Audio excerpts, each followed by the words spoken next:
So we were asked the question to demonstrate what to do when you have sciatica. The first thing I'll say about sciatica is if you think you have sciatica, you probably don't. So we get that word thrown around a lot to pretty much encompass anybody that has back pain with some leg pain. But true sciatica is actually pretty rare. It's a lot like carpal tunnel syndrome. Anyone that gets pins and needles in their hand, people say carpal tunnel syndrome. Both of those are pretty rare. What's more common in the case of back pain and leg pain is you're going to have irritation of your SI joint or maybe a spasm in your piriformis muscle, and that's going to cause some referral into your leg, but usually not much past your knee. True sciatica is going to be lightning-like pain all the way down to your foot. There's no question when you actually have true sciatica. So Jen's going to demonstrate what to do if we have SI problems, so a little bit of low back pain and referral into our thigh. So we're going to do a hip flexor stretch. So we've demonstrated this in videos before. So Jen's going to come into a half kneeling stance.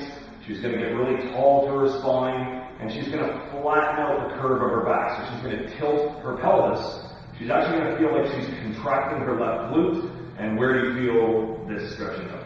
The front of the hip, exactly. So that SI joint problem comes from the fact that most people are overextended and they create too much compression in the low back, either in their SI joint or the facets.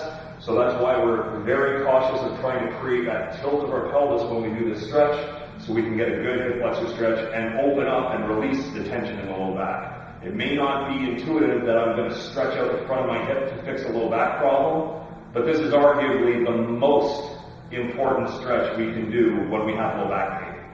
Now, if it's not an SI problem, if I have an issue with maybe a muscle in the back of my hip or piriformis, Jen's going to lay on her back and demonstrate one version of a glute or a piriformis stretch. There's many we can do, but we'll just do one right now. She's going to bring one leg up and just bring her other leg in. This is going to help her flatten out her low back, and she's going to feel a stretch through the outside of your left hip. So in this position, she's going to feel a good stretch to the outside of the left hip. It should not create any extra pain into her leg or her low back. Now, if she actually does have sciatica, or she does actually have neural issues, then we can actually do something called nerve flossing. So Jen's going to bring her legs back down. We're going to bring one leg into the body. So she's almost going to get almost a mild hamstring stretch here. And now she's actively going to contract her quadriceps and start to straighten out her leg to tolerance. Not to the point where it creates any kind of severe pain. The one thing I'll say here, though, is do not try this on your own.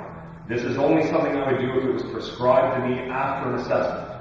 So if you come into the clinic, you see myself or a physiotherapist, and we diagnose you with sciatica and then tell you to do this, you should be doing this. So if you have any questions about whether or not you have sciatica, do not self-diagnose yourself using WebMD or Wikipedia or eMedicine. Do not listen to your neighbor who has had the exact same thing. Lots of symptoms overlap. If you think you have sciatica, get it assessed, but chances are you don't. But we can definitely help you decide what's the right course of therapy to do.